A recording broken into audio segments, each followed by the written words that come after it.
하나님의 말씀 봅니다. 하나님의 말씀은 마태복음 17장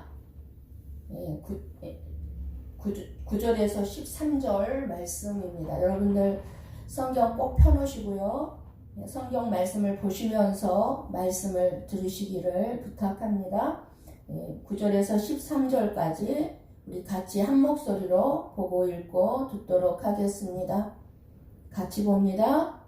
그들이 산에서 내려올 때에 예수께서 명하여 이르시되 인자가 죽은 자 가운데서 살아나기 전에는 본 것을 아무에게도 이르지 말라 하시니 제자들이 물어 이르되 그러면 어찌하여 서기관들이 엘리야가 먼저 와야 하리라 하나이까? 예수께서 대답하여 이르시되 엘리야가 과연 먼저 와서 모든 일을 회복하리라. 내가 너희에게 말하노니 엘리야가 이미 왔으되 사람들이 알지 못하고 임으로 대우하였도다. 인자도 이와 같이 그들에게 고난을 받으리라 하시니 그제서야 제자들이 예수께서 말씀하신 것이 세례 요한인 줄을 깨달으니라. 아멘. 아멘. 여러분 평안하십니까? 저는 아주 완벽하게 회복되고 되었습니다. 여러분의 기도에 진심으로 감사를 드립니다. 오늘 말씀의 제목은 인자가 죽음에서 살아나기 전에는 뒤에가 또 있죠. 아무에게도 이르지 말라. 제목입니다. 우리가 예수님을 믿는다고 말하면서도 믿음 없는 행동, 믿음 없는 말들을 너무 많이 하고 살고 있습니다. 예수님의 사랑을 깨닫고 있고 예수님의 사랑을 받고 있다고 말하면서도 주님의 사랑을 느끼지 못할 때가 많습니다. 우리가 주는 그리스도시요 살아계신 하나님의 아들이십니다 라고 고백을 하면서도 이 고백이 무슨 고백입니까? 주는 그리스도시요 주는 나의 주인이다. 내 인생의 주인이다. 그 말이죠. 이렇게 우리가 고백을 하면서도 내 삶의 주인이 내가 되어서 내 뜻대로 그저 내 생각대로 안 되면 우리의 모든 것들이 삶이 뒤죽박죽일 때가 얼마나 많은지 모릅니다. 왜 그렇다고 생각됩니까? 사람은요 음식도 먹어봐야 그 음식의 맛을 아는 것처럼 겪어보지 않고는 어떤 일이나 상황이 줄 수 있는 기쁨이든 슬픔이든 평안이든 고통이든 그 감정의 그 맛을 느낄 수가 없고 알 수도 없습니다. 즉 예수님에 대한 지식은 체험하지 않고도 알 수가 있어요. 설교를 듣거나 아니면 사람들에게 예수에 대한 이야기를 듣고 예수님을 체험하지 않고도 알 수 있지만 그러나 예수님에 대한 지식이 실질적으로 나타날 수 있는 것은 예수님을 체험해야만 나타날 수 있다는 사실입니다. 예를 들어서 지금 여러분이 8일 동안 금식 중이라고 생각해 보시기 바랍니다. 제가 8일 동안 저녁 한 끼 금식인데 반하고 중단되고 말았어요. 약을 먹어야 돼. 살 수 없이 저녁을 좀 먹고 약을 먹었는데요. 근데 한 끼 금식이 아니고 8일 전체 8일 금식 중이라고 여러분이 한번 여러분 자신을 생각해 보세요. 이렇게 8일 금식하는 상황에서 무엇을 배우고 무엇을 느끼겠습니까? 한번 제가 여러분들한테 말씀해 보시라고 했을 때 몇 가지를 말할 수 있겠습니까? 이 질문에 대한 대답을 하는 사람을 두 부류로 나눌 수 있을 것입니다. 하나는 생각으로 말하는 사람들이고 다른 하나는 체험에서 나오는 느낌을 말하는 사람일 것입니다. 그러니까 금식을 해보지 않은 사람은 너무너무 배가 많이 고프겠다. 배가 고플 것이다. 정도의 자기 생각을 말하게 될 것이지만, 그러나 정말 금식을 해본 사람은 배고픔이 무엇인가를 알고 그 배고픔만이 줄 수 있는 깨달은 진리를 말하게 된다는 것입니다. 그럼 배고픔이 무엇인가를 아는 사람이 깨달은 것이 무엇이겠습니까? 8일 금식을 했다면. 첫 번째가 음식의 소중함을 깨닫죠. 금식기도 들어가면은요, 하루 지나면 응답은 뒷전입니다. 응답을 받기 위해서 금식기도 하잖아요. 응답은 뒷전이고 음식 생각만 가득합니다. 언제 끝나서 뭘 먹지? 뭐 먹고 싶다? 뭐 먹고 싶다? 막 죽이 기다려집니다. 그리고 두 번째는 지난날 배부름의 행복을 몰랐다는 사실입니다. 그 한 끼 한 끼의 소중함을 몰랐다는 사실이에요. 그러니까 그 한 끼를 먹음으로써 배고픔을 모르고 살아갔던 지난날의 그것을 감사할 줄 몰랐다는 것입니다. 그리고 세 번째는 음식을 버리면 안 되겠다는 것을 깨닫게 되죠. 그리고 네 번째는 없어서 날마다 굶주림에 시달리면서 하루하루 그저 하루 한 끼 먹을 것을 찾아 헤매는 그런 사람들에 대한 이해입니다. 그 사람들에 대한 고통입니다. 알게 됩니다. 다섯 번째는 끝나면 먹을 수 있다는 건강과 먹을 수 있는 음식이 있음에 대한 감사입니다. 금식 기도가 끝났는데 먹을 음식이 없다고 생각해 보세요. 그러니까 그렇게 살아가는 사람들. 그리고 여섯 번째는 몸이 가볍고 건강해진다는 것입니다.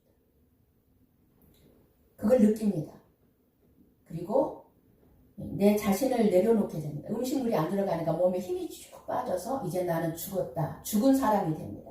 그러면은 내가 죽으면, 내 생각이 다 죽으면 내 영은 맑아집니다. 그걸 느낍니다. 그런데 너무너무 아이러니하죠. 너무너무 중요하게 우리가 깨닫게 되는 것은 뭐냐면 너무너무 시간이 안 간다는 것입니다.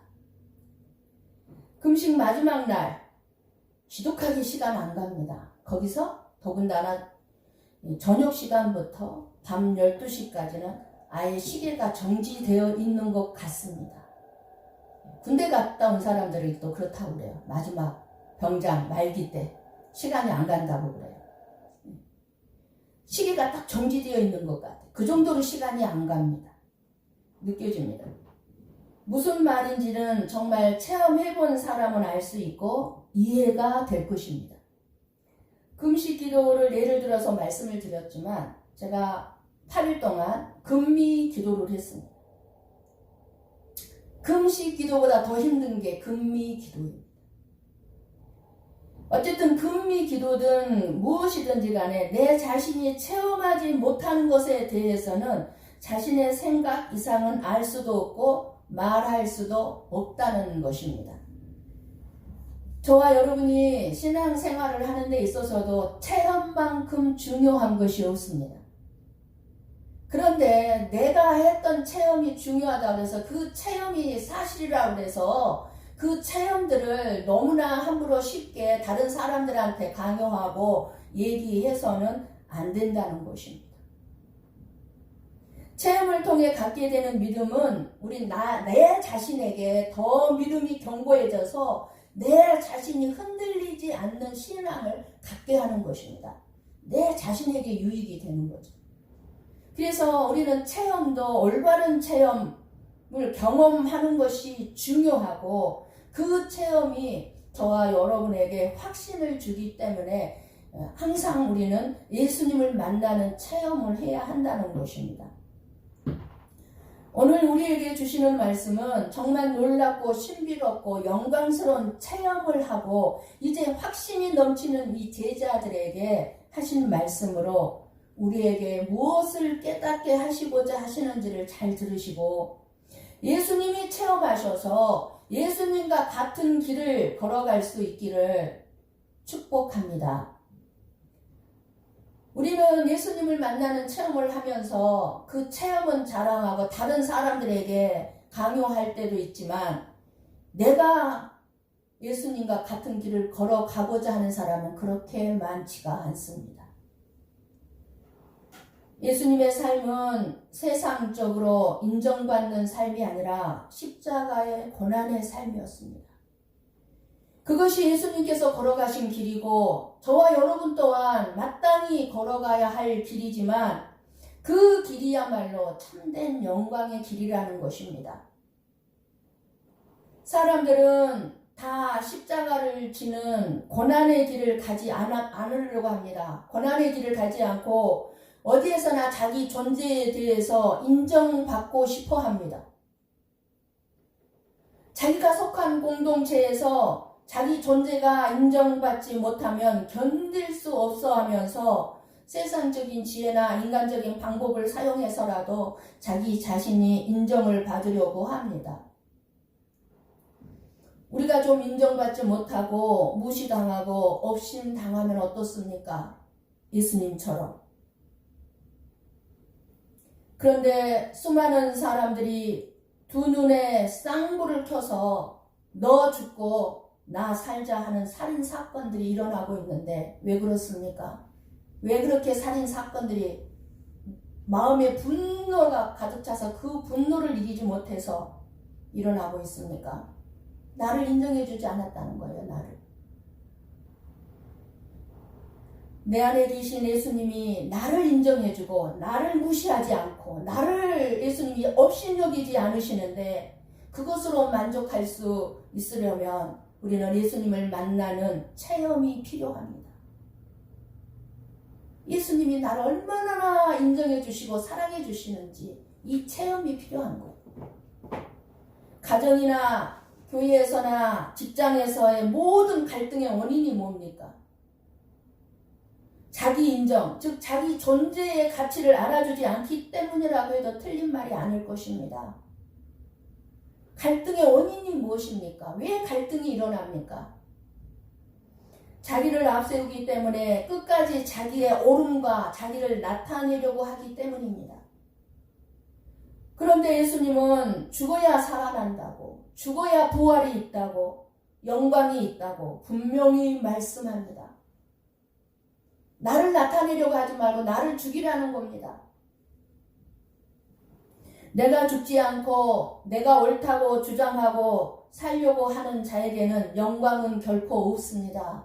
오히려 비참함만이 따라올 뿐입니다. 내가 옳다고 끝까지 주장하고 나가보세요. 나에게 찾아오는 것이 영광입니까? 아니요. 비참함이에요. 비참함. 예수님께서는 이 세상에서 자기가 옳다고 하지 않으셨어요. 반박하지 않으셨습니다. 그냥 이 세상에서 영광받고 살려고 오신 것이 아니라 인정받고 살려고 오신 것이 아니라 죽으려고 오셨습니다. 예수님이 죽지 않으시면 저와 여러분이 살 수 없기 때문에 죽기를 작정하고 오신 것입니다. 베드로, 야고보, 요한이 체험한 영광은 세상 영광을 체험한 것이 아닙니다. 내가 너희들에게 이러한 영광을 이 세상에서 줄게 하고 그것을 체험하게 하신 게 아닙니다. 영광스러운 그 체험의 현장에 모세와 엘리야는 이미 몇백 년 전에 죽은 이 세상 사람이 아니었습니다. 그렇게 영광스럽게 변한 예수님의 모습 또한 세상에서의 실제 모습이 아니었습니다. 놀라운 체험을 하고 확신이 든 제자들에게 중요한 것은 예수님의 말씀을 듣는 것이었습니다. 그런데 예수님은 이해할 수 없는 당부를 합니다. 산에서 내려올 때 예수님은 성경 말씀을 보십시오. 인자가 죽은 자 가운데서 살아나기 전에는 본 것을 아무에게도 이르지 말라 명하십니다. 무슨 말씀입니까? 너희들이 지금 체험한 거 아무한테도 얘기하지 마. 어느 누구에게도 얘기하지 마. 그러는 거예요, 지금. 제자들은 분명 예수님의 영광스러운 모습을 보는 놀라운 체험을 했어요. 지금 가슴이 너무너무 뜨겁고 벅차오릅니다. 그렇게 영광스러운 장면을 지금 밑에는 9명의 다른 제자들이 기다리고 있는데 이 9명의 다른 제자들에게까지만이라도 예수님이 확실하게 메시아가 맞다고 전하고 싶었을 것입니다. 그런데 왜 이 놀라운 체험한 것을 말하지 말라고 명령하셨을까요? 예수님의 이 말씀은 너희들이 체험한 것을 이야기하고 자랑한다 해도 지금 다 죽어있는 자들이에요. 영이.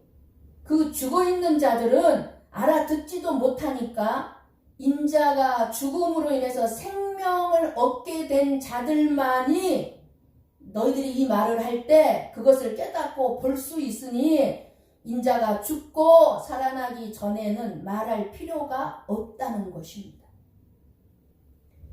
그러니까 내가 엄청난 놀라운 체험을 했다 할지라도 그 체험을 다른 사람한테 얘기하지 말아야 되는 거는 그 듣는 사람이 깨달을 만한 지금 위치가 아니면 아무 소용없다 그 말이에요.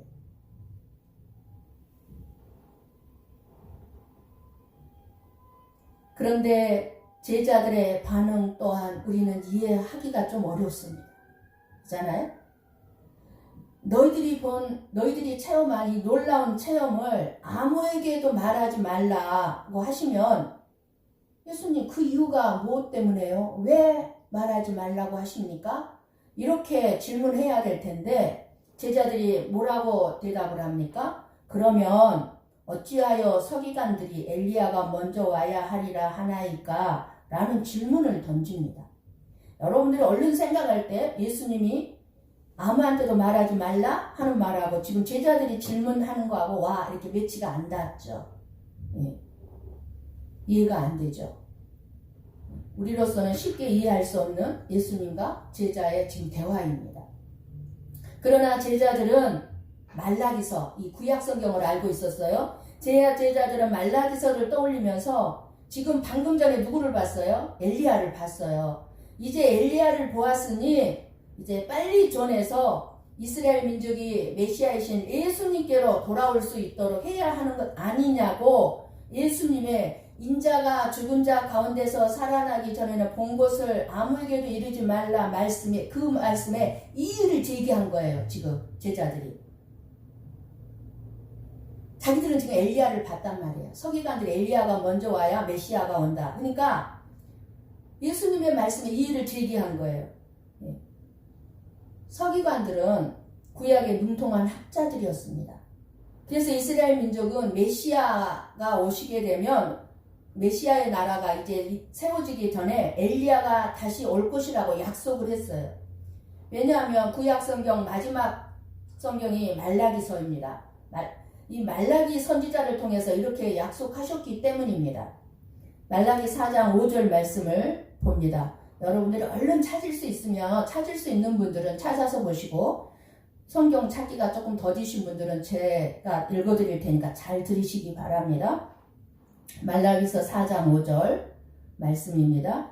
보라 여호와의 크고 두려운 날이 이르기 전에 내가 선지자 엘리야를 너희에게 보내리니. 그러니까 아무리 메시아가 여기 나타났다 저기 나타났다 해도 이스라엘 민족은 믿을 수가 없었어요. 안 믿었어요. 왜? 먼저 엘리야가 와야 하기 때문에 그렇습니다.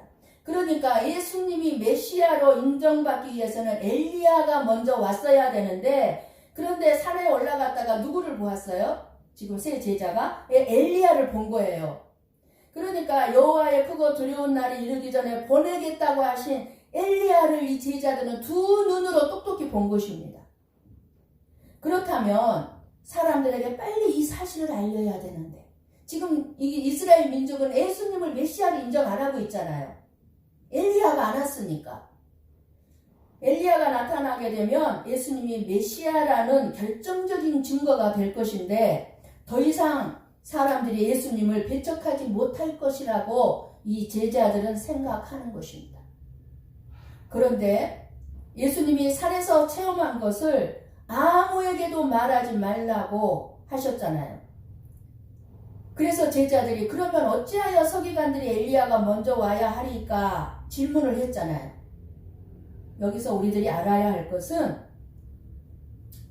사실 예수님의 변화된 모습을 보고 이 놀라운 영광을 체험한 제자들까지도 이 당시에는 그 의미를 다 깨닫지 못했다는 사실입니다. 그래서 나중에 예수님께서 붙잡혀 가실 때 십자가의 고난을 당하실 때 제자들도 다 도망가요.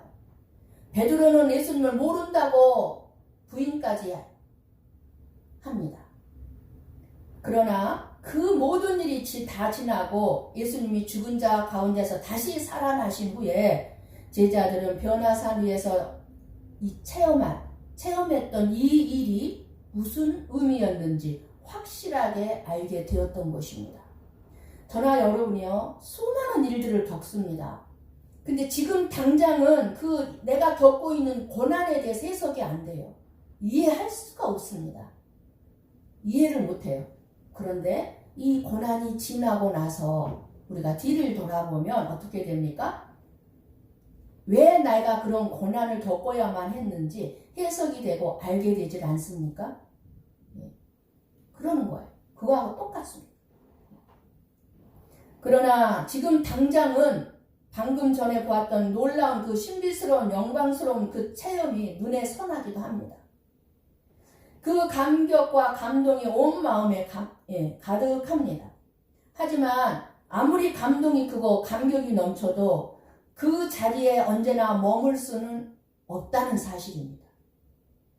예배를 통해 하나님의 임재가 여러분의 마음에는 감동과 감격으로 두근거림이 있을지언정 우리는 다시 우리들의 삶의 현장으로 돌아가야 합니다.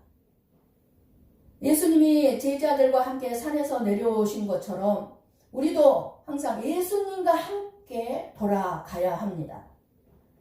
그러니까 우리가 예수님 앞에 나와 영광스러운 그런 은혜에 가득한 예배를 마치고 다시 여러분의 가정으로 세상으로 돌아갈 때 여러분만 세상으로 나아가서는 안 됩니다.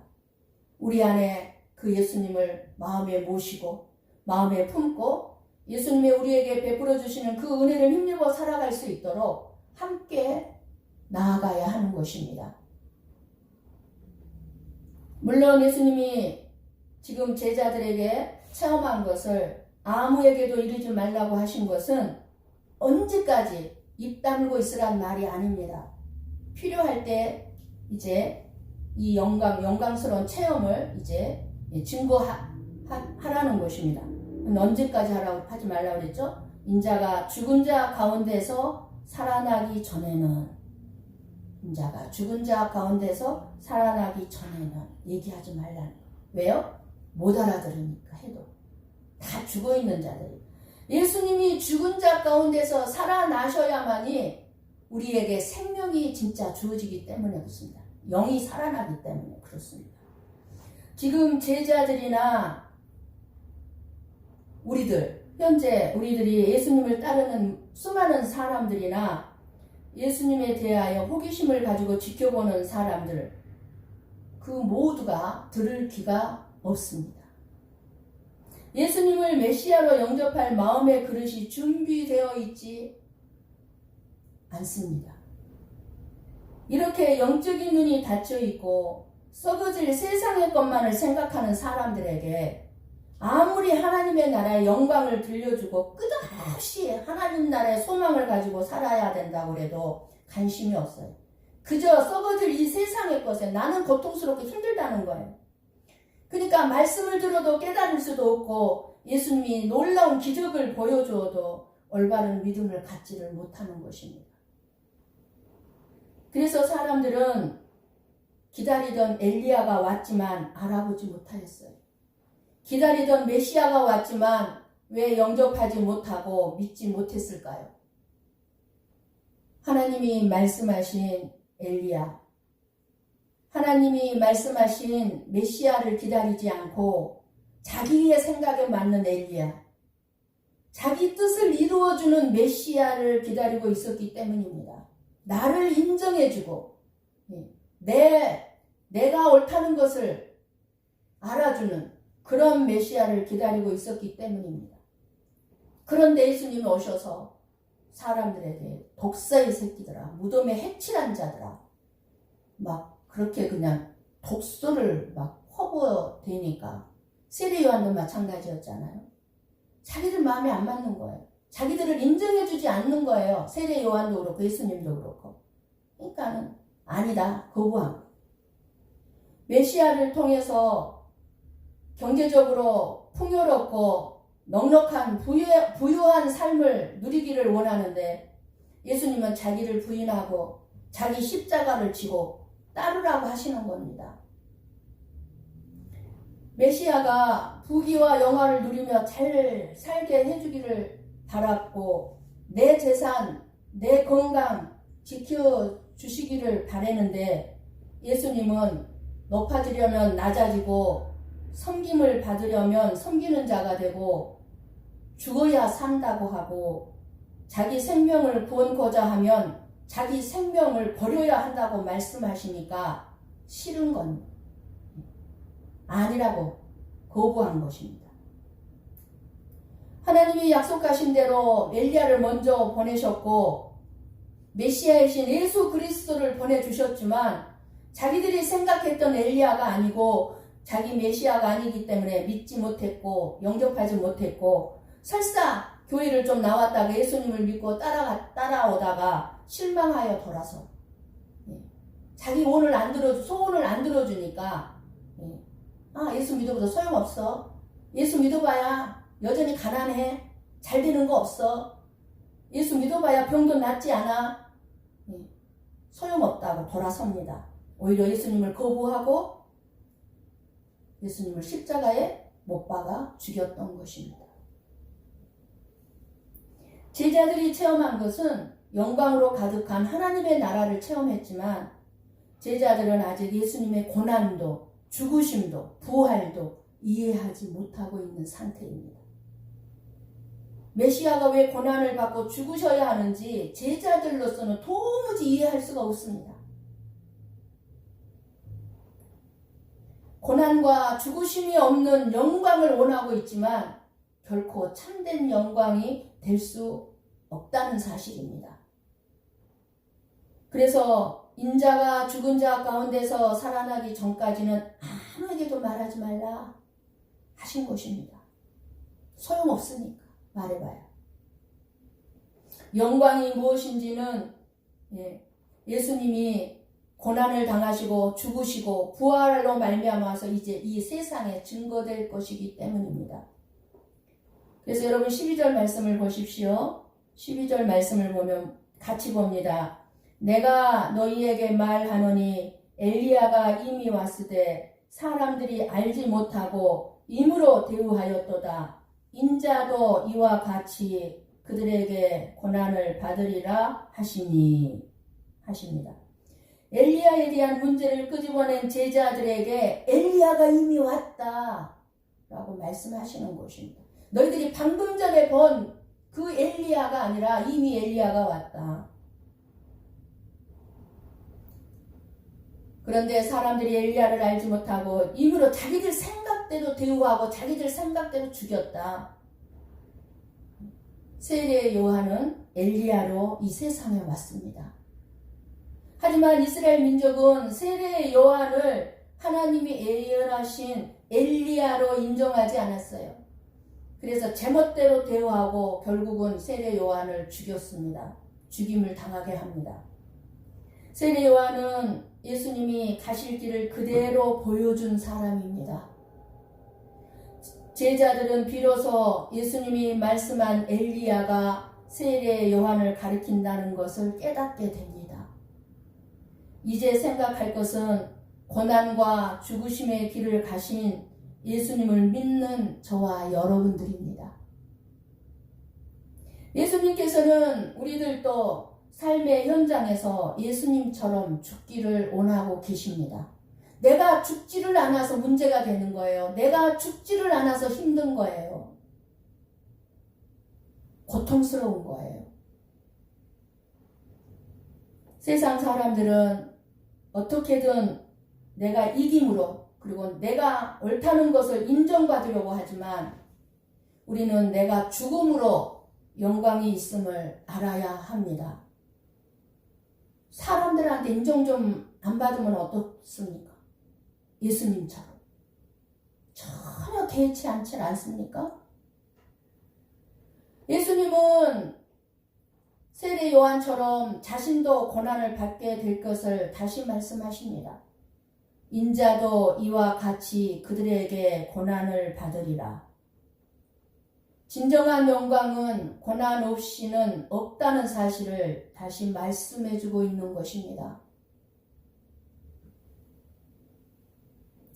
너희들이 정말 인정을 받고 싶으면 죽으라는 거예요. 죽으면 결국에는 원하지 않는 인정도 받게 되는 거예요.